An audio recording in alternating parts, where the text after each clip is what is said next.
Hello friends, स्वागत है आप सबका आपका अपना यूट्यूब चैनल अब पढ़ेगा इंडिया में। आज हम लोग इस वीडियो में देखेंगे जो हम लोगों ने बिहार दरोगा प्रारंभिक परीक्षा 2023 के लिए जो प्लेटफॉर्म के रुकमनी पब्लिकेशन के द्वारा जो पब्लिश की गई है वॉल्यूम 1 बुक, उससे हम लोग प्रैक्टिस सेट कर रहे हैं। और आज हम लोग इस क्रम में देखेंगे प्रैक्टिस सेट नंबर 20। इसका अगर आप लोगों को पीडीएफ चाहिए तो पीडीएफ के लिए वीडियो के दिए गए डिस्क्रिप्शन लिंक से जाकर टेलीग्राम ग्रुप ज्वाइन कर सकते हैं, या फिर टेलीग्राम में जाकर सर्च कर ले सकते हैं अब पढ़ेगा इंडिया। वहाँ जो ग्रुप आएगा उसको ज्वाइन कर लीजिए, वहाँ इसका पीडीएफ जो है वो प्रोवाइड करवा दिया गया है। बिहार दरोगा के डेली प्रैक्टिस सेट से जुड़ने के लिए आप लोग को वीडियो के डिस्क्रिप्शन में एक मिशन बिहार दरोगा ग्रुप का लिंक दे दिया गया है, वहाँ से आप लोग जाकर उस ग्रुप को ज्वाइन कर सकते हैं। तो चलिए बढ़ते हैं अपने क्वेश्चंस की तरफ। आज का जो हमारा पहला क्वेश्चन है वो यह कह रहा है कि अशोक ने कलिंग पर आक्रमण किया था। तो अशोक जो था वो कलिंग पर कब आक्रमण किया था? 261 ईसा पूर्व में किया था। तो इस क्वेश्चन का जो सही आंसर होगा वो होगा ऑप्शन नंबर सी, यानी कि 261 ईसा पूर्व में किया था। अशोक की अगर बात करते हैं तो अशोक, याद रखिएगा, अशोक जो था वो कलिंग की राजधानी तोसली पर अधिकार किया था। और कलिंग विजय का जो उल्लेख है वो अशोक के 13वें शिलालेख से मिलता है। अशोक जो था वो बिंदुसार का उत्तराधिकारी था, जो 269 ईसा पूर्व में मगध की गद्दी पर बैठा था। और राजगद्दी पर बैठने के समय अशोक जो था वो कहाँ का राज्यपाल था? अवंती का राज्यपाल था। अशोक को पुराणों में क्या कहा जाता है? अशोक को पुराणों में अशोक वर्धन कहा जाता है। और अशोक जो है वो स्वयं को मगध का राजा जो है वो किस अभिलेख में बताया था? तो भाब्रू अभिलेख में बताया था। और अशोक जो था वो उपगुप्त नामक बौद्ध भिक्षु से बौद्ध धर्म की दीक्षा लिया था। भारत में शिलालेख का भी प्रचलन जो है वो सर्वप्रथम अशोक के द्वारा ही किया गया था। अशोक जो है वो आजीविकाओं को रहने के हेतु बराबर की पहाड़ियों में 4 गुफाओं का भी निर्माण करवाया था। तो यह सब कुछ अशोक से चीजें हैं जो अक्सर एग्जाम में पूछा जाता है, जो आपको ध्यान रखना है। नेक्स्ट क्वेश्चन है क्वेश्चन नंबर 2 कि कोणार्क मंदिर का निर्माण जो है वो किसके शासनकाल में हुआ था?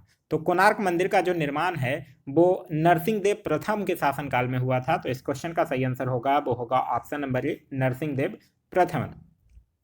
कोणार्क मंदिर से याद रखिएगा, कोणार्क मंदिर जो है ये सूर्य भगवान का मंदिर है, जिसको कि ब्लैक पगोड़ा के नाम से भी जाना जाता है।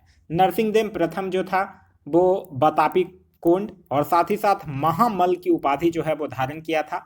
महाबलीपुरम का जो 81 रथ मंदिर है उसका निर्माण भी जो ये पल्लव राजा नरसिंह वर्मन प्रथम के द्वारा ही करवाया गया था। और नरसिंहदेव प्रथम के शासनकाल में ही एक चीनी यात्री था हुसन इत्तोस्वांग, जो कि कांची आया था, यह भी आपको ध्यान रखना है। नेक्स्ट है कि बल्बाचार्य का जो जन्म है वो कहाँ हुआ था? तो बल्बाचार्य का जो जन्म है वो वाराणसी में हुआ था। तो इस क्वेश्चन का जो सही आंसर होगा वो होगा ऑप्शन नंबर डी, यानी कि बनारस में हुआ था। बल्बाचार्य जो थे वो भक्ति मार्ग को पुष्टि मार्ग नाम दिया था। और इनका जो जन्म था वो कब हुआ था? 1479 में हुआ था। ठीक है। और ये जो थे वो शुद्ध दैतवाद के समर्थक थे। नेक्स्ट है कि मेटामॉर्फिक चट्टानों का उदाहरण है। ग्रेनाइट नहीं, ग्रेनाइट जो है वो आग्नेय चट्टाने का उदाहरण है, ये ध्यान रखिएगा। स्लेट नहीं, स्लेट अपसादी चट्टान का उदाहरण है, ये आपको ध्यान रखना है। लाइमस्टोन नहीं, लाइमस्टोन यानी चूना पत्थर, यह भी जो है वो अपसादी चट्टान का उदाहरण है। और मार्बल, तो ये सही है, मार्बल जो है वो मेटामॉर्फिक चट्टान का उदाहरण है। तो इस क्वेश्चन का सही आंसर होगा वो होगा ऑप्शन नंबर सी, यानी कि मार्बल।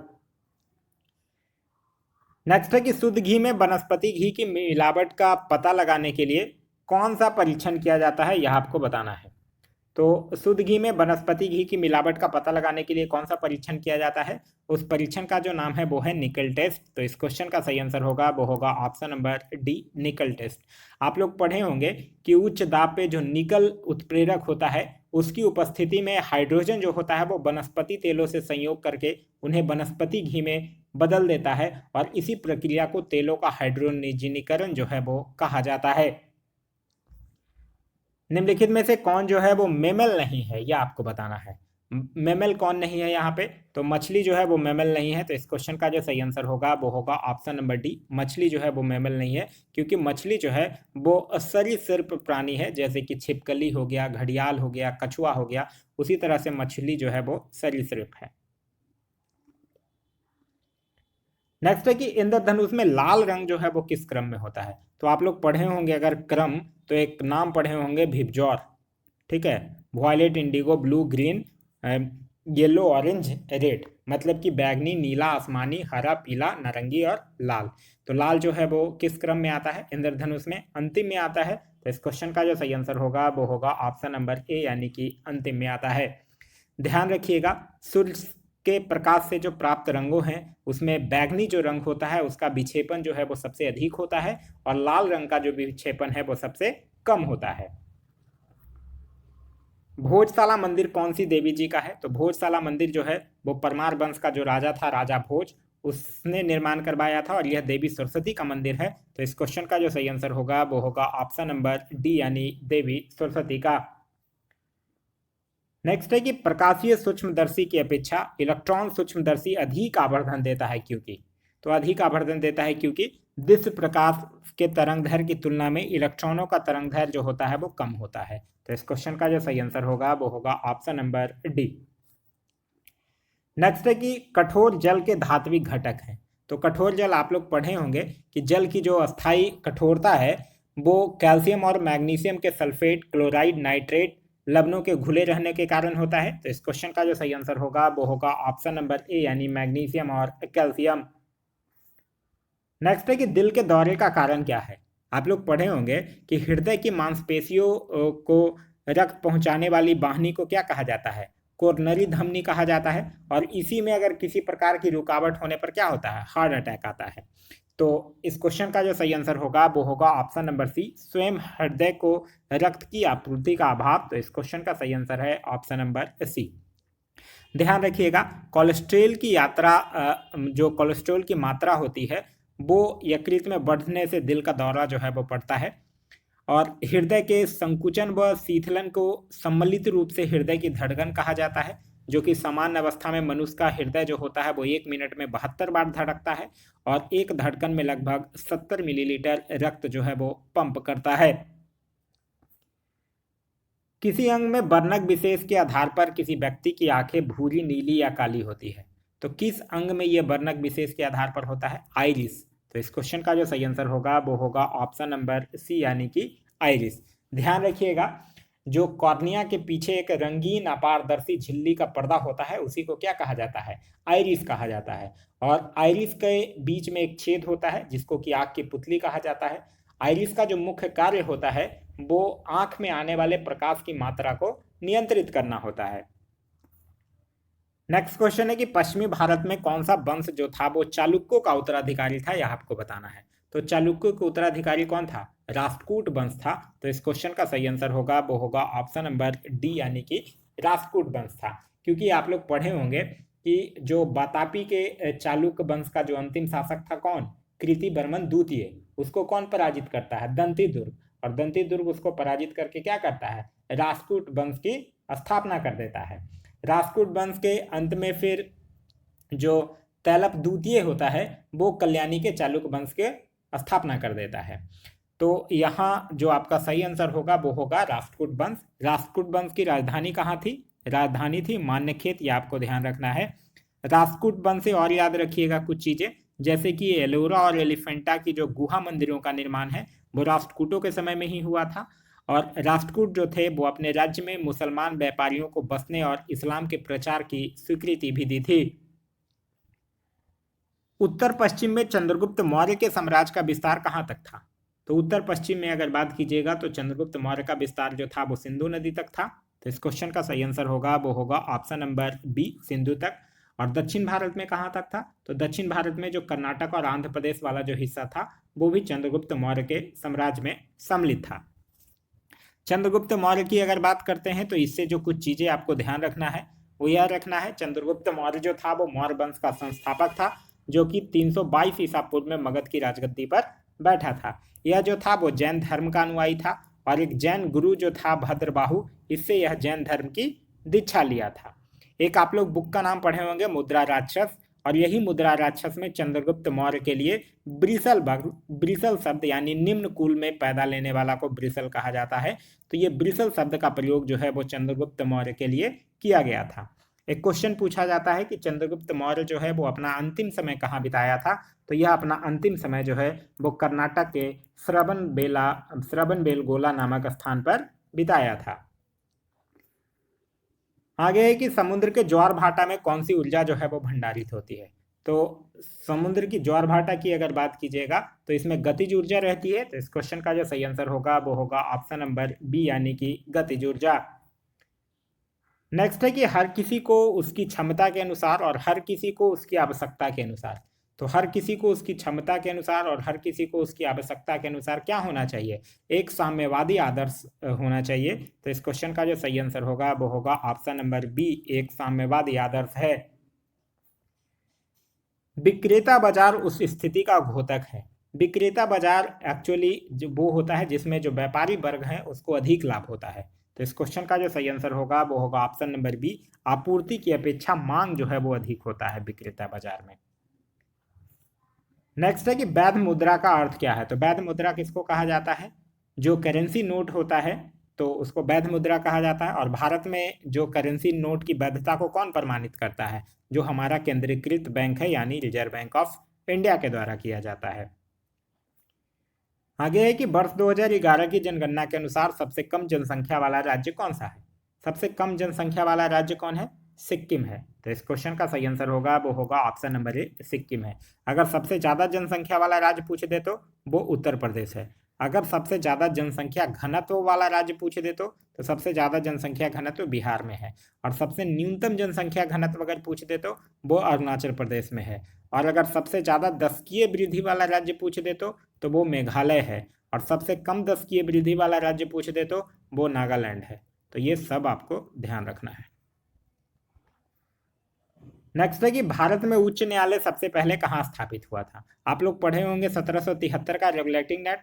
तो 1774 में एक उच्चतम न्यायालय का स्थापना हुआ था, ठीक है। लेकिन यहाँ आपसे पूछ रहा उच्च न्यायालय, उच्चतम न्यायालय नहीं पूछ रहा है। तो सबसे पहले उच्चतम न्यायालय जो है वो 1861 में आता है, हाईकोर्ट एक्ट। और इसी के बाद 1862 में तीन प्रेसिडेंसी में, जो तीन प्रेसिडेंसी है कलकत्ता, बम्बे और मद्रास, इसमें हाई कोर्ट का स्थापना होता है। तो इस क्वेश्चन का जो सही आंसर होगा वो होगा option number B, Calcutta, Madras और बॉम्बे। क्लियर है? एक चीज और ध्यान रखिएगा, वर्तमान की अगर बात कीजिएगा तो वर्तमान में पूरे इंडिया में 25 हाई कोर्ट है। और अनुच्छेद 214 से लेकर अनुच्छेद 232 जो है वो हाई कोर्ट से संबंधित है। नेक्स्ट है कि किस अधिनियम के द्वारा मुसलमानों को पृथक निर्वाचन का अधिकार मिला था?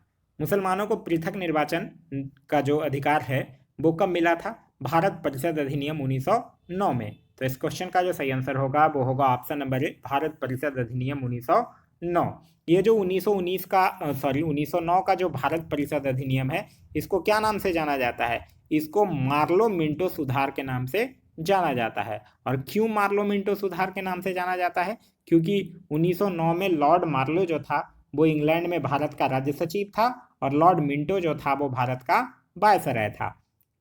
ये जो भारत परिषद अधिनियम 1909 है, इससे कुछ चीज़ें आपको ध्यान रखना है। जैसे कि इस अधिनियम के तहत भारतीयों को भारत सचिव एवं गवर्नर जनरल की कार्यकारिणी परिषद में नियुक्ति की गई।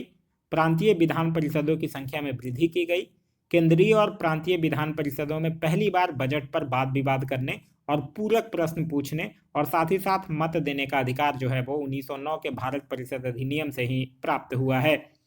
तो यह सब कुछ चीजें थी भारत परिषद अधिनियम 1909 से, जो आपको ध्यान रखना है। आगे बढ़ने से पहले मैं आप लोगों को एक चीज और बता दूं।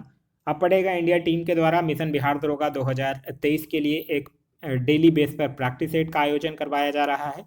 उसमें डेली आप लोगों को 8 बजे एक पीडीएफ प्रोवाइड करवाया जाता है और फिर 9 बजे उसका डिस्कशन का पीडीएफ जो है वो आप लोगों को प्रोवाइड करवाया जा रहा है। यह पीडीएफ जो है वो अभी बुक के माध्यम से आप लोग को प्रोवाइड करवाया जा रहा है। जल्द ही जैसे ही वैकेंसी अनाउंस हो जाएगी उसके बाद यह सेल्फ मेड जो होगा, प्रीवियस ईयर के पैटर्न को देखते हुए सेल्फ मेड क्वेश्चन होगा, उससे आपको करवाया जाएगा। यह जो टेस्ट का आयोजन अभी करवाया जा रहा है वो बिल्कुल रूप से निःशुल्क है। इससे जुड़ने के लिए आप वीडियो के दिए गए डिस्क्रिप्शन लिंक से जाकर मिशन बिहार दरोगा का व्हाट्सएप ग्रुप से लिंक से व्हाट्सएप ज्वाइन कर सकते हैं, या फिर दिए गए नंबर 9472092809 पर आप बिहार दरोगा लिखकर व्हाट्सएप कर सकते हैं। आगे है कि कौन सा अंतरिक्ष यान जो है वो मनुष्य की सबसे पहले चांद पर ले गया था? तो मनुष्य को सबसे पहले चांद पर ले गया था, कौन गए थे? नील आर्मस्ट्रांग गया था। और नील आर्मस्ट्रांग गए थे, किससे गए थे? अपोलो 11 से। और अपोलो 11 कहाँ का मिशन था? अमेरिका का मिशन था। तो इस क्वेश्चन का जो सही आंसर होगा वो होगा ऑप्शन नंबर ए यानी कि अपोलो। आगे है कि विश्व बैंक का मुख्यालय कहाँ है। तो विश्व बैंक का मुख्यालय जो है वो वाशिंगटन डीसी में स्थित है। तो इस क्वेश्चन का सही आंसर होगा वो होगा option number B Washington DC में। और विश्व बैंक की स्थापना कब हुई थी? विश्व बैंक की स्थापना हुआ था 1944 में। वाशिंगटन डीसी से याद रखिएगा, वाशिंगटन डीसी वर्ल्ड बैंक का तो हेडक्वार्टर है ही, और साथ ही साथ यहाँ IMF का भी हेडक्वार्टर है, यह भी आपको ध्यान रखना है। आगे है कि राष्ट्रमंडल खेल कॉमनवेल्थ पहली बार कब आयोजित किया गया था। तो कॉमनवेल्थ खेल जो है वो सबसे पहली बार कहाँ आयोजित किया गया था? 1903 में कनाडा में एक जगह है हैमिल्टन, वहाँ आयोजित किया गया था 1930 में। लेकिन आपसे यहाँ अच्छा यही पूछ रहा है कब आयोजित किया गया था। तो इस क्वेश्चन का सही आंसर होगा वो होगा ऑप्शन नंबर डी 1930। अच्छा, एक क्वेश्चन पूछा जाता है कि राष्ट्रमंडल खेल में भारत पहली बार कब भाग लिया था। तो भारत जो है वो 1934 में पहली बार जो है वो भाग लिया था। अब एक क्वेश्चन और बता दीजिए कि 2026 में राष्ट्रमंडल खेल का आयोजन कहाँ करवाया जाएगा। तो 2026 में राष्ट्रमंडल खेल का आयोजन जो है वो विक्टोरिया में होगा। दूध को कुछ देर खुले में रखे जाने पर उसका स्वाद जो है वो खट्टा हो जाता है, यह किसके बनने के कारण होता है। तो यह लैक्टिक अम्ल होता है उसके बनने के कारण। तो इस क्वेश्चन का जो सही आंसर होगा वो होगा ऑप्शन नंबर ए यानी कि लैक्टिक एसिड। नेक्स्ट है कि निम्नलिखित में से कौन सा क्लोरोफिल का घटक नहीं है, यह आपसे पूछ रहा है। क्लोरोफिल का घटक कौन नहीं है, यह आपसे पूछ रहा है। तो कैल्शियम जो होता है वो क्लोरोफिल का घटक नहीं होता है। तो इस क्वेश्चन का सही आंसर होगा वो होगा option number D calcium. Chlorophyll की अगर बात कीजिएगा तो क्लोरोफिल जो वर्णक होता है वो पौधे में हरे रंग के लिए जिम्मेदार होता है, और यह सूर्य के प्रकाश से ऊर्जा को अवशोषित करता है। नेक्स्ट है कि डेंगू ज्वर का कारण क्या है। तो डेंगू ज्वर किसके कारण होने वाली बीमारी है? वायरस के कारण। तो इस क्वेश्चन का सही आंसर होगा वो होगा ऑप्शन नंबर डी वायरस के कारण। वायरस के कारण होने वाली कुछ अन्य भी बीमारियों के नाम याद रखिएगा, जैसे कि कौन कौन सी बीमारी होता है? एड्स होता है, पोलियो होता है, चेचक है, खसरा है, ट्रोकोमा है, रेबीज है, इन्फ्लुएंजा है, हेपेटाइटिस है, कोविड-19 है। यह सब जो है वो किसके कारण होता है? वायरस के कारण होने वाली बीमारियां हैं। नेक्स्ट है कि थैलेसीमिया एक अनुवांशिकी बीमारी है, यह किसको प्रभावित करती है। तो थैलेसीमिया जो है वो एक अनुवांशिक बीमारी है जो रुधिर को प्रभावित करती है। इसमें एक्चुअली होता क्या है, जो हमारे बॉडी में RBC होता है उसकी उम्र जो है वो घट जाती है। तो इस क्वेश्चन का जो सही आंसर होगा वो होगा ऑप्शन नंबर ए यानी कि ब्लड को। नेक्स्ट है कि अवमूलन आयात को क्या बनाता है। अवमूलन होता क्या है पता है? अवमूलन का मतलब होता है किसी देश की मुद्रा को जानबूझकर उसके मूल्य को कम कर देना। जैसे कि भारत में भी 3 बार अवमूलन हुआ है। कब कब? एक हुआ है 1949 में, एक हुआ है 1966 में, और एक हुआ है 1991 में। इससे होता क्या है कि निर्यात को प्रोत्साहन मिलता है और आयात जो होता है वो महंगा बन जाता है। तो यहाँ आपसे पूछ रहा है कि आयात को क्या बनाता है। तो महंगा बनाता है, यानी ऑप्शन नंबर डी जो होगा वो आपका सही आंसर होगा।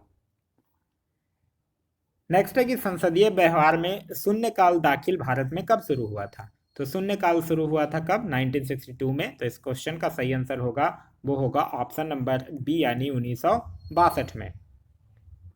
आगे है कि लेखानुदान यानी वोट ऑन अकाउंट का अर्थ क्या होता है। वोट ऑन अकाउंट का मतलब क्या होता है? वोट ऑन अकाउंट जो होता है वो विनियोजन विधेयक के पारित होने तक अनुदानों के लिए मांगों के संबंध में व्यय करने के लिए विधायी स्वीकृति होती है। तो इस क्वेश्चन का सही आंसर होगा वो होगा ऑप्शन नंबर डी। और यह जो है वो एक अनुच्छेद है, अनुच्छेद 116 का क, जिसके अंतर्गत लोकसभा जो है वो लेखा अनुदान पारित करके सरकार के लिए एक अग्रिम राशि जो है वो मंजूर कर सकती है। नेक्स्ट है कि निम्नलिखित में से किसको भारतीय संविधान में एक अधिकार के रूप में नहीं लिखा गया है। तो राजनीतिक और सामाजिक अधिकार लिखा गया है, शैक्षिक अधिकार लिखा गया है, आर्थिक अधिकार नहीं लिखा गया है। तो इस क्वेश्चन का जो सही आंसर होगा वो होगा ऑप्शन नंबर सी यानी कि आर्थिक अधिकार। निम्नलिखित में से किन पवनों को प्रति व्यापारिक पवन यानी एंटी ट्रेड बिड्स कहा जाता है। तो यह किसको कहा जाता है? पश्चिमी पवन को कहा जाता है। तो इस क्वेश्चन का सही आंसर होगा वो होगा ऑप्शन नंबर डी यानी पश्चिमी पवन को। सूर्य के चारों ओर ग्रहों की कक्षाएं कैसी हो सकती है। तो सूर्य के चारों ओर ग्रहों की जो कक्षाएं होती है वो दीर्घवृत्तीय और क्लेवलिक होता है। तो इस क्वेश्चन का जो सही आंसर होगा वो होगा ऑप्शन नंबर ए। सूर्य की अगर बात करते हैं तो सूर्य जो होता है वो एक गैसीय गोला होता है, जिसमें हाइड्रोजन जो होता है वो 71%, हीलियम जो होता है वो 26.5% और अन्य तत्व जो होता है वो 2.5% होता है। एक क्वेश्चन पूछा जाता है कि सूर्य का जो प्रकाश होता है वो पृथ्वी तक पहुंचने में कितना समय लेता है, तो वो पृथ्वी तक पहुंचने में 8 मिनट 16.6 सेकंड का समय जो है वो लेता है। नेक्स्ट है कि अभिनव तारा यानी सुपरनोवा क्या है। तो सुपरनोवा क्या है, एक मरणासन तारा, मतलब एक डाइंग स्टार है। मतलब कहने का मतलब यह ब्रह्मांड का वह नया तारा है जो कुछ समय के लिए अत्यधिक चमकता है और फिर पुनः जो है वो समाप्त हो जाता है। तो इस क्वेश्चन का सही आंसर होगा वो होगा ऑप्शन नंबर बी, एक डाइंग स्टार है। निम्नलिखित में से कौन सा कर ऐसा है जिसके कीमत में वृद्धि नहीं होती है।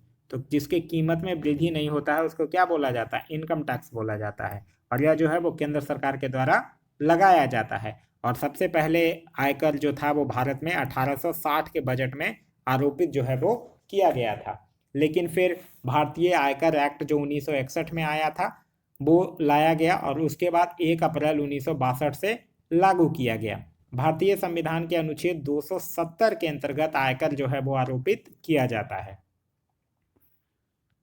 नेक्स्ट है कि संविधान का कौन सा अनुच्छेद जो है वो संसद को संविधान में संशोधन की अनुमति देती है। तो संविधान में संशोधन के नाम से ही आपके दिमाग में आ जाना चाहिए भाग 20 अनुच्छेद 368। और लिया कहाँ से गया है, लिया गया है दक्षिण अफ्रीका के संविधान से। तो इस क्वेश्चन का जो सही आंसर होगा वो होगा ऑप्शन नंबर बी यानी अनुच्छेद 368। नेक्स्ट है कि महासागरों और सागरों में उठने वाले ज्वार भाटा के लिए उत्तरदायी कारक क्या है। पृथ्वी का अपकेंद्रीय बल, हाँ बिल्कुल है। चंद्रमा का गुरुत्वीय बल, यह भी है। और सूर्य का गुरुत्वीय बल, यह भी है। तो इस क्वेश्चन का जो सही आंसर होगा वो होगा ऑप्शन नंबर डी यानी उपरोक्त में से सभी। नेक्स्ट है कि समोच्च रेखाएं हैं। तो समोच्च रेखाएं किसको कहा जाता है, समुद्र स्तर से ऊपर समान ऊंचाई वाले स्थानों को मिलाकर खींची गई रेखाएं को समोच्च रेखाएं कहा जाता है, या फिर इसको समतल रेखा के नाम से भी जाना जाता है। नेक्स्ट है कि वह स्थान जहां वर्षा 200 सेंटीमीटर होता है और तापक्रम 25 डिग्री सेल्सियस रहता है और जिसकी भूमि ढलवा है, किसकी खेती के लिए उपयुक्त है। तो वह जो है वो चाय की खेती के लिए उपयुक्त है। तो इस क्वेश्चन का जो सही आंसर होगा वो होगा ऑप्शन नंबर सी, चाय की खेती के लिए उपयुक्त है। नेक्स्ट है कि मृत और सड़नशील कार्बनिक पदार्थ का अकार्बनिक मृदा पुष्टि कारक में परिवर्तित होना इनके द्वारा है। तो यह किसके द्वारा होता है, डीकम्पोजर्स के द्वारा होता है, जिसको हम लोग अब घटक कहते हैं। तो इस क्वेश्चन का सही आंसर होगा वो होगा ऑप्शन नंबर सी यानी डीकम्पोजर्स के द्वारा। नेक्स्ट है कि लोक कल्याण एवं नैतिक उन्नति के प्रचार के लिए अशोक ने नए अधिकारियों की नियुक्ति की थी, जिन्हें क्या कहा जाता था। तो उनको क्या कहा जाता था, धम्म महामात्र कहा जाता था। तो इस क्वेश्चन का सही आंसर होगा वो होगा ऑप्शन नंबर डी यानी धम्म महामात्र कहा जाता था। और ऑप्शंस की अगर बात कीजिएगा तो रज्जुक किसको कहा जाता था, जो जनपदीय न्यायालय के न्यायाधीश हुआ करते थे उनको रज्जुक कहा जाता था। अमात्य किसको कहा जाता था, जो राजा का सहायक मंत्री होता था। और युक्त सचिवालय संबंधी लेखा कार्य जो करता था उसको युक्त कहा जाता था। नेक्स्ट है कि गुरु अर्जुन देव को जहांगीर ने 1606 ईस्वी में किसके कहने पर मृत्युदंड दे दिया था। आप लोगों ने पढ़ा होगा कि जहांगीर जो था वो राजकुमार खुसरो की सहायता करने के कारण जो गुरु अर्जुन देव थे उनको 1606 में मृत्युदंड दे दिया था। लेकिन किसके कहने पर, तो चंदू शाह के कहने पर। तो इस क्वेश्चन का सही आंसर होगा वो होगा ऑप्शन नंबर बी यानी चंदू शाह के कहने पर। गुरु अर्जुन देव की बात कीजिएगा तो यह जो थे वो सिखों के 5वें गुरु थे। सिखों का जो धार्मिक ग्रंथ है जिसको बोला जाता है आदि ग्रंथ, उसकी रचना जो है वो गुरु अर्जुन देव के द्वारा ही किया गया है। और अमृतसर जलाशय के मध्य में हरमंदर साहब का निर्माण भी जो है वो गुरु अर्जुन देव के द्वारा ही करवाया गया है। नेक्स्ट है कि भारतीय सिविल सेवा का संस्थापक किसे माना जाता है। तो भारतीय सिविल सेवा का संस्थापक जो है वो किसको माना जाता है, लॉर्ड कॉर्नवालिस, जिसको हम लोग क्या बोलते हैं, भारत में नागरिक सेवा का जनक। तो इस क्वेश्चन का सही आंसर होगा वो होगा option number D, Lord Cornwallis. Lord Cornwallis से याद रखिएगा, जो आप लोग दरोगा का एग्जाम का तैयारी कर रहे हैं तो ये दरोगा पद का जो सृजन है वो कॉर्नवालिस के द्वारा ही किया गया था। क्लियर है। और साथ ही साथ इसने 1793 ईस्वी में अस्थायी बंदोबस्त की पद्धति भी जो है वो लागू किया था। और कंपनी के कर्मचारियों के व्यक्तिगत व्यापार पर प्रतिबंध जो है वो लॉर्ड कॉर्नवालिस के द्वारा ही लगाया गया था।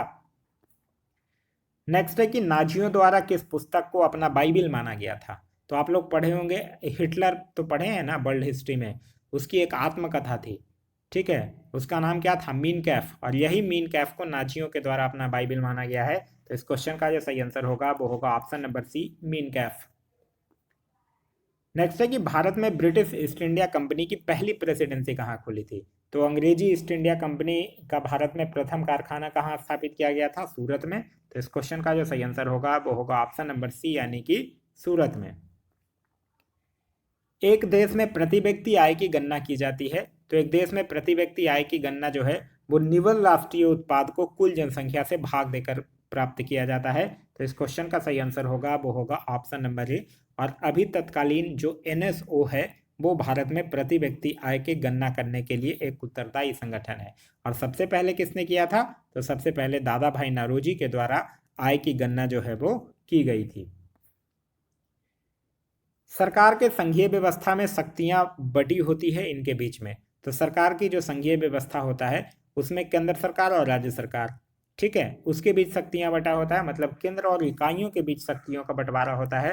तो इस क्वेश्चन का जो सही आंसर होगा वो होगा ऑप्शन नंबर ए। आप लोग पढ़े होंगे 7वीं अनुसूची, इसी 7वीं अनुसूची में क्या हुआ है, शक्तियों के बंटवारा से संबंधित प्रावधान जो है वो दिए गए हैं। नेक्स्ट है कि संघ लोक सेवा आयोग का प्रधान कौन होता है। तो संघ लोक सेवा आयोग का प्रधान कोई सरकारी या ख्याति प्राप्त व्यक्ति हो सकता है। तो इस क्वेश्चन का सही आंसर होगा वो होगा ऑप्शन नंबर बी। आप लोग पढ़े होंगे कि संघ लोक सेवा आयोग के अध्यक्ष तथा सदस्यों की जो नियुक्ति है वो किसके द्वारा किया जाता है, राष्ट्रपति के द्वारा किया जाता है। और यह कितने वर्षों के लिए होते हैं, 6 वर्ष या फिर 65 वर्ष की आयु जो भी पहले हो जाता है उतने दिनों तक ये होते हैं, फिर उसके बाद पद से मुक्त हो जाते हैं।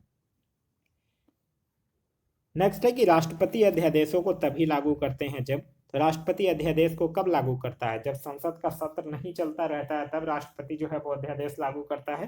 तो इस क्वेश्चन का सही आंसर होगा वो होगा ऑप्शन नंबर सी, संसद का सत्र चालू नहीं होता है।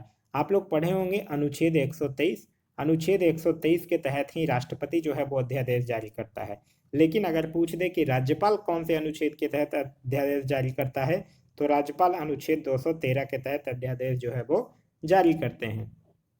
ये जो राष्ट्रपति अनुच्छेद 123 के तहत जो अध्यादेश जारी करते हैं उस अध्यादेश को संसद के मंजूरी के बिना अधिकतम 7.5 महीने तक लागू रह सकता है। और सत्र प्रारंभ जैसे ही होगा तो उसके 6 सप्ताह के अंदर सदन की मंजूरी प्राप्त करना आवश्यक है, अन्यथा वो अध्यादेश जो है वो समाप्त माना जाता है।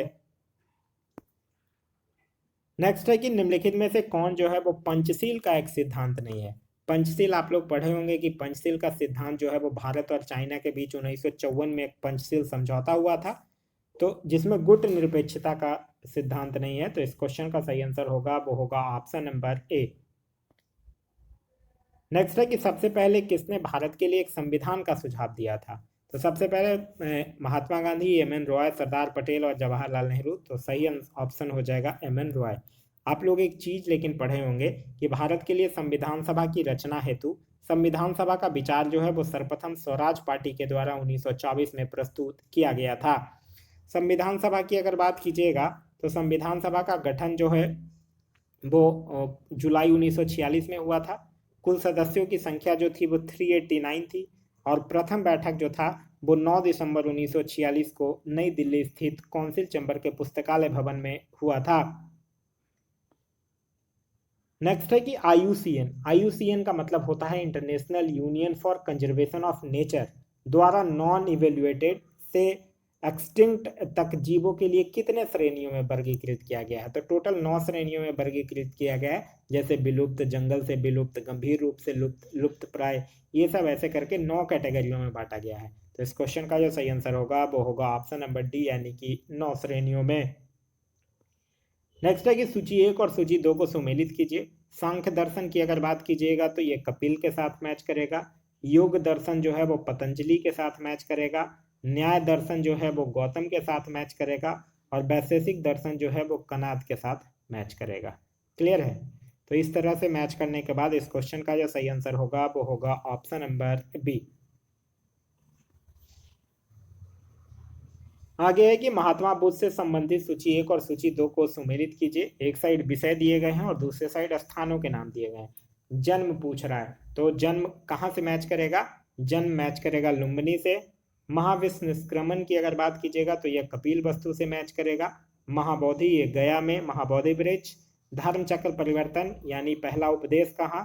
तो सारनाथ में। और महापरिनिर्माण कहाँ? तो महापरिनिर्माण जो हुआ था वो कहाँ हुआ था? कुशीनगर में हुआ था। तो इस तरह से इसको मैच करने के बाद सही आंसर जो होगा वो होगा option number B. Next question है क्वेश्चन नंबर 58। कह रहा है कि अकबर के सैन्य अभियानों को कालानुक्रम व्यवस्थित कीजिए। पहले है मालवा विजय। मालवा विजय कब अकबर करता है? 1561 में। गुजरात विजय कब? 1672 में। हल्दी घाटी का युद्ध कब? 1576 में। कश्मीर विजय कब? 1586 में। सिंध विजय कब? 1591 में। और असीरगढ़ विजय कब? 1601 में। अब इसको आप लोग बड़े आराम से अरेंज कर सकते हैं और उसके बाद जो आपका सही आंसर होगा वो होगा option number C. Next question कह रहा है कि महात्मा गांधी ने किस आंदोलन के दौरान भूख हड़ताल को सर्वप्रथम सत्याग्रह के रूप में प्रयोग किया था? तो जो अहमदाबाद मिल हड़ताल हुआ था कब? 1918 में। उसी में एक्चुअली मिल मालिकों और मजदूरों के बीच जो प्लेग बीमारी थी उसके बोनस को लेकर हड़ताल छिड़ा था और यही आंदोलन के बाद जो मिल मालिक था वो मजदूरों को 35% बोनस देने के लिए राजी हुआ था। तो इस क्वेश्चन का जो सही आंसर होगा वो होगा ऑप्शन नंबर बी, अहमदाबाद सत्याग्रह 1918। एक चीज याद रखिएगा, 1918 में ही महात्मा गांधी ने अहमदाबाद टेक्सटाइल लेबर एसोसिएशन की स्थापना किया था और वहीं गांधी जी ने ट्रस्टशिप का सिद्धांत जो है वो दिया था। 1918 में ही गांधी जी ने गुजरात के खेड़ा जिले में भी एक कर नहीं आंदोलन जो है वो चलाया था। आगे है कि सूची 1 और सूची 2 को सुमेलित करना है। एक साइड भौगोलिक उपनाम दिए गए हैं और दूसरी साइड महादेशों का नाम दिया गया है। प्रायद्वीपों का महाद्वीप किसको कहा जाता है? यूरोप को कहा जाता है।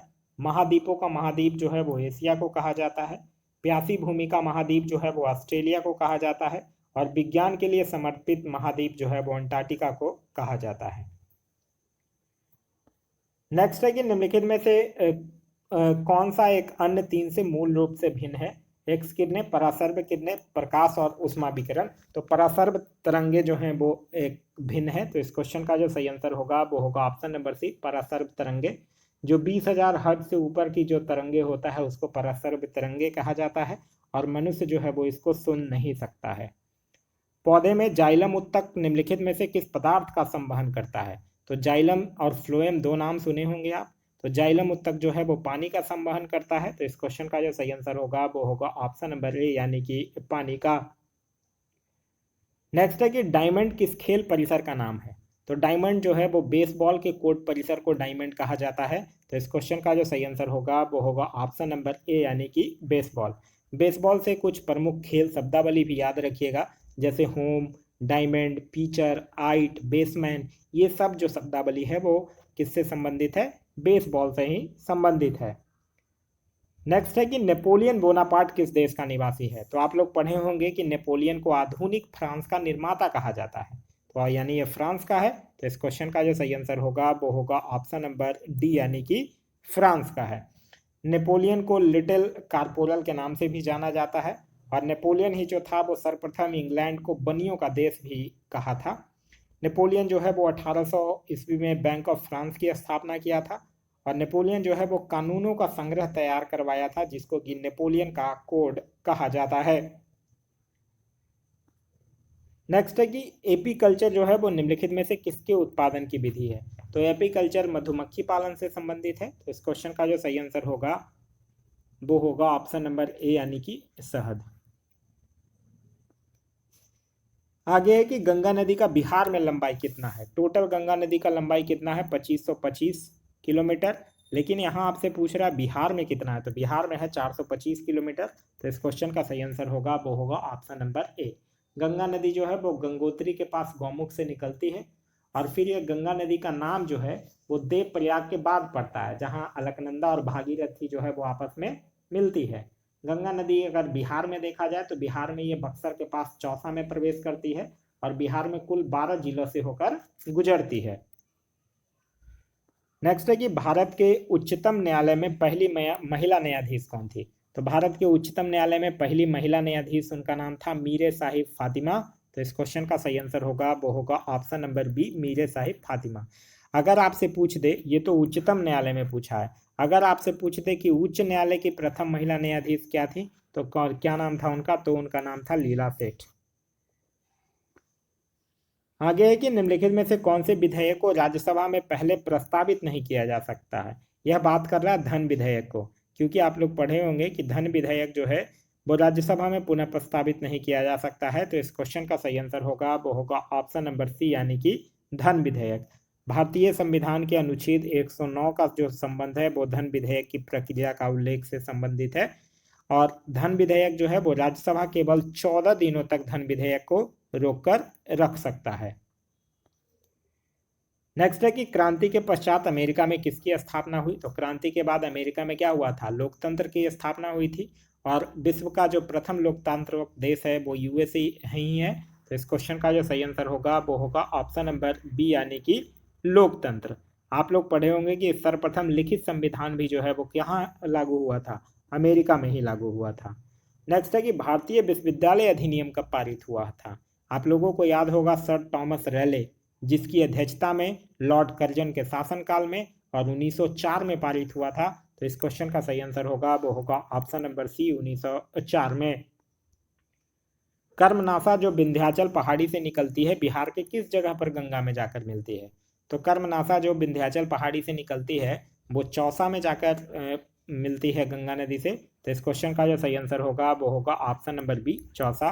कर्मनाशा नदी जो है वो कैमूर जिले के पहाड़ी से निकलती है, और यह बिहार और उत्तर प्रदेश के बीच सीमा का निर्माण करती है। नेक्स्ट है कि रोल ऑन इन शब्द किस खेल से संबंधित है। तो रोल ऑन इन जो है वो हॉकी से संबंधित है। तो इस क्वेश्चन का सही आंसर होगा वो होगा ऑप्शन नंबर सी, हॉकी से। देखिए, जो ये रोल ऑन इन है, इसका मतलब होता है कि जब गेंद जो होता है वो टच लाइन को पार कर जाता है, उसके बाद गेंद से खेलना, वो क्या कहलाता है, रोल ऑन इन कहलाता है।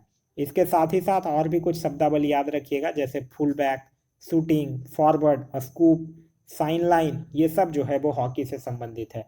हॉकी से संबंधित कुछ कप के नाम भी याद रखिएगा जो अक्सर एग्जाम में पूछा जाता है, जैसे कि Beighton cup, Rangaswamy cup, Aga Khan cup, Dhyanchand trophy, Nehru trophy, Indira Gandhi gold cup, Bellington cup, ये सब जो है वो किससे संबंधित है, ये सब जो है वो हॉकी से ही संबंधित है।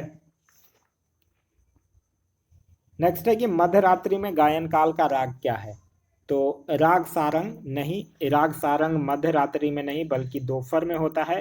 राग भैरवी, राग भैरवी भी नहीं, क्योंकि राग भैरवी कब होता है, राग भैरवी होता है प्रातः काल में। फिर है राग मुल्तानी, यह भी नहीं, राग मुल्तानी जो होता है वो ये मध्याह्न काल में होता है।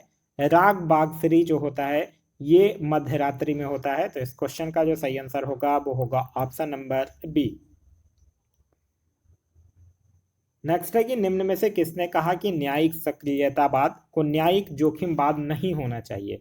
तो यह भारत के जो 29वें मुख्य न्यायाधीश थे, जिनका टेन्योर था 1998 से लेकर 2001 तक, और उनका नाम था न्यायमूर्ति एस आनंद, उनके द्वारा कहा गया है। तो इस क्वेश्चन का जो सही आंसर होगा वो होगा ऑप्शन नंबर डी।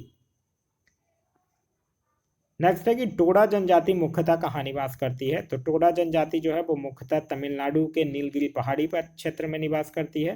तो इस क्वेश्चन का जो सही आंसर होगा वो होगा ऑप्शन नंबर बी, यानी कि तमिलनाडु। नेक्स्ट है कि ब्रोमीन होता है। तो ब्रोमीन क्या है, एक द्रव धातु है जो कि लाल द्रव होता है। तो इस क्वेश्चन का जो सही आंसर होगा वो होगा ऑप्शन नंबर बी, यानी कि लाल द्रव। नेक्स्ट है कि निम्न में से किसे ऑक्सीजनेटेड वाटर कहते हैं। तो ऑक्सीजनेटेड वाटर जो है वो हाइड्रोजन पेरोक्साइड को कहा जाता है, मतलब H2O2 को कहा जाता है। तो इस क्वेश्चन का सही आंसर होगा वो होगा ऑप्शन नंबर डी, H2O2 को कहा जाता है। नेक्स्ट है कि निम्नलिखित में से कौन जो है वो पॉलीसैकेराइड का उदाहरण नहीं है, यह आपसे पूछ रहा है। अच्छा, पॉलीसैकेराइड होता क्या है। पॉलीसैकेराइड की अगर बात कीजिएगा तो मोनोसैकेराइड के कई अणुओं के मिलने से एक लंबी श्रृंखला वाली अघुलनशील जो होता है वो पॉलीसैकेराइड का निर्माण करता है, जैसे कि स्टार्च, ग्लाइकोजेन, काइटिन, ये सब जो होता है वो क्या होता है, पॉलीसैकेराइड होता है। ये जो लैक्टोज है ये लैक्टोज पॉलीसैकेराइड नहीं है, क्योंकि लाइटेज जो होता है वो डाइसैकेराइड होता है। तो इस क्वेश्चन का जो सही आंसर होगा वो होगा ऑप्शन नंबर सी। नेक्स्ट है कि वर्ल्ड वाइड फंड नेचर का मुख्यालय कहाँ अवस्थित है, तो ये इंग्लैंड में अवस्थित है। तो इस क्वेश्चन का सही आंसर होगा वो होगा ऑप्शन नंबर सी। नेक्स्ट है कि जुलाई 2023 में रक्षा मंत्री राजनाथ सिंह ने HAL यानी हिंदुस्तान एरोनॉटिक्स लिमिटेड के क्षेत्रीय कार्यालय का उद्घाटन कहाँ किया है, तो ये मलेशिया की राजधानी कुलालंपुर में किए हैं। तो इस क्वेश्चन का सही आंसर होगा वो होगा ऑप्शन नंबर बी यानी कि मलेशिया। नेक्स्ट है कि इंटरसेप्ट USA का रिश्वत विरोधी प्रबंधन सर्टिफिकेट 2016 प्राप्त करने वाला पहला भारतीय PSU कौन बना है, तो वो बना है ONGC। तो इस क्वेश्चन का सही आंसर होगा वो होगा option number D oil and natural gas corporation, जिसकी हेडक्वार्टर कहाँ स्थित है, न्यू दिल्ली में स्थित है। आगे है कि किस शिक्षण संस्थान ने सुसाइड ड्रोन कामिकेज का ये किया है, तो अगर हम लोग बात करते हैं तो यह कौन सा IIT किया है, IIT यहाँ पे ये विकास होना चाहिए, विकास किसने किया है, तो IIT कानपुर ने किया है। तो इस क्वेश्चन का जो सही आंसर होगा वो होगा ऑप्शन नंबर ए यानी IIT कानपुर ने। G20 अपराध और सुरक्षा सम्मेलन का आयोजन कहाँ हुआ है, तो G20 अपराध और सुरक्षा सम्मेलन का आयोजन जो है वो गुरुग्राम हरियाणा में हुआ है। तो इस क्वेश्चन का सही आंसर होगा वो होगा option number B. Vajpayee the ascent of the Hindu right 1924 to 1977 नामक पुस्तक के लेखक कौन है, तो इस पुस्तक के लेखक हैं अभिषेक चौधरी। तो इस क्वेश्चन का सही आंसर होगा वो होगा option number D. Bharat global crisis response group के चैंपियन समूह में शामिल हुआ है, इसका गठन कब हुआ था, तो इसका गठन कब हुआ था, इसका गठन हुआ था 2022 में। और किसके द्वारा किया गया था, संयुक्त राष्ट्र महासचिव के द्वारा इसका गठन जो है वो मार्च 2022 में किया गया था। नेक्स्ट है कि भारतीय निर्वाचन आयोग ने किस देश के चुनावी न्यायाधिकरण के साथ चुनाव प्रबंधन और प्रशासन के क्षेत्र में समझौता किया है, तो यह किसके साथ किया है, पनामा के साथ किया है। तो इस क्वेश्चन का सही आंसर होगा वो होगा ऑप्शन नंबर डी पनामा के साथ। पनामा जो है वो मध्य अमेरिका का सबसे दक्षिणतम राष्ट्र है, जिसकी राजधानी जो है वो पनामा सिटी है। नेक्स्ट है कि किस IIT ने लोको पायलटों की सतर्कता जांचने के तरीके जो हैं वो विकसित किया है, तो यह किया है IIT खड़गपुर ने। तो इस क्वेश्चन का जो सही आंसर होगा वो होगा ऑप्शन नंबर सी यानी कि IIT खड़गपुर ने। नेक्स्ट क्वेश्चन कह रहा है कि वर्ष 2023 के सर्वश्रेष्ठ एशियाई अंडर 20 पुरुष एथलीट चुने जाने वाले पहले भारतीय कौन बने हैं, तो उनका नाम क्या है, उनका नाम है सेल्वा प्रभु तिरुमनन। तो इस क्वेश्चन का सही आंसर होगा वो होगा ऑप्शन नंबर बी, जो कि एक भारतीय ट्रिपल जंपर खिलाड़ी हैं। मई 2023 में किस देश ने अपना स्वदेशी अंतरिक्ष रॉकेट नूरी लॉन्च किया है, तो यह किसके द्वारा लॉन्च किया गया है, कौन से देश के द्वारा, दक्षिण कोरिया के द्वारा। तो इस क्वेश्चन का जो सही आंसर होगा वो होगा ऑप्शन नंबर ए यानी कि दक्षिण कोरिया। लंबी दूरी की बैलिस्टिक मिसाइल खैबर का परीक्षण किस देश ने किया है, तो खैबर का परीक्षण ईरान ने किया है। तो इस क्वेश्चन का जो सही आंसर होगा वो होगा ऑप्शन नंबर सी यानी कि ईरान ने। अगस्त 2023 में निम्नलिखित में से किसे सेबी का पूर्णकालिक सदस्य नियुक्त किया गया है, तो सेबी का पूर्णकालिक सदस्य जो है वो कमलेश बार्स ने और अमरजीत सिंह दोनों को नियुक्त किया गया है। तो इस क्वेश्चन का सही आंसर होगा वो होगा ऑप्शन नंबर डी ए और बी दोनों को। सेबी का फुल फॉर्म होता है securities and exchange board of India. आगे है कि किस संस्थान के शोधकर्ताओं ने PBWRS1 नामक गेहूं की एक नई किस्म जो है वो विकसित किया है, तो यह जो है वो पंजाब कृषि विश्वविद्यालय के शोधकर्ताओं के द्वारा विकसित किया गया है। तो इस क्वेश्चन का जो सही आंसर होगा वो होगा ऑप्शन नंबर सी। नेक्स्ट है कि आर्थिक प्रतिस्पर्धात्मकता को बढ़ावा देने हेतु किस देश ने एक नया निवेश मंत्रालय का गठन किया है, तो यह किया है UAE के द्वारा। तो इस क्वेश्चन का जो सही आंसर होगा वो होगा option number A United Arab अमीरात के द्वारा। विश्व जनसंख्या दिवस 2023 की थीम क्या थी, विश्व जनसंख्या दिवस मनाया कब जाता है, 11 जुलाई को मनाया जाता है। और इस बार 2023 का जो थीम था वो था लैंगिक समानता की शक्ति को उजागर करना। तो इस क्वेश्चन का जो सही आंसर होगा वो होगा ऑप्शन नंबर डी लैंगिक समानता की शक्ति को उजागर करना। राष्ट्रमंडल भारोत्तोलन चैंपियनशिप की 40 किलोग्राम कैटेगरी में किसने स्वर्ण पदक जीता है, तो उनका नाम क्या है, उनका नाम है ज्योत्साना सबर। तो इस क्वेश्चन का जो सही आंसर होगा वो होगा ऑप्शन नंबर ए। नेक्स्ट है कि मलेरिया उन्मूलन पर एशिया पैसिफिक लीडर्स कॉन्क्लेव का मेजबान देश कौन है? तो वो है हमारा प्यारा देश भारत। तो इस क्वेश्चन का सही आंसर होगा वो होगा ऑप्शन नंबर बी यानी भारत। और इस कॉन्क्लेव का जो लक्ष्य है वो ये है कि 2030 तक मलेरिया को उन्मूलन हेतु राजनीतिक प्रतिबद्धता की पुष्टि करना। मार्च 2023 में किस राज्य ने महंगाई राहत शिविर का शुभारंभ किया है? तो महंगाई राहत शिविर का शुभारंभ जो है वो राजस्थान राज्य के द्वारा किया गया है। तो इस क्वेश्चन का जो सही आंसर होगा वो होगा ऑप्शन नंबर सी यानी कि राजस्थान। तो यह था हमारा आज का वीडियो। आज का वीडियो आप लोगों को कैसा लगा कमेंट करके ज़रूर बताइएगा। साथ ही साथ इस वीडियो से कुछ सीखने के लिए मिला तो एक लाइक ज़रूर कर दीजिए। वीडियो पसंद आ रहा है तो अपने दोस्तों के साथ शेयर करना ना भूलें। अभी तक आप इस चैनल पे नए हैं या चैनल को सब्सक्राइब नहीं किया है तो चैनल को सब्सक्राइब कर लीजिए और साथ ही साथ बेल आइकन प्रेस कर लीजिए ताकि हमारे सारे वीडियो के नोटिफिकेशन जो है वो आपको मिलते रहें। Thanks for watching.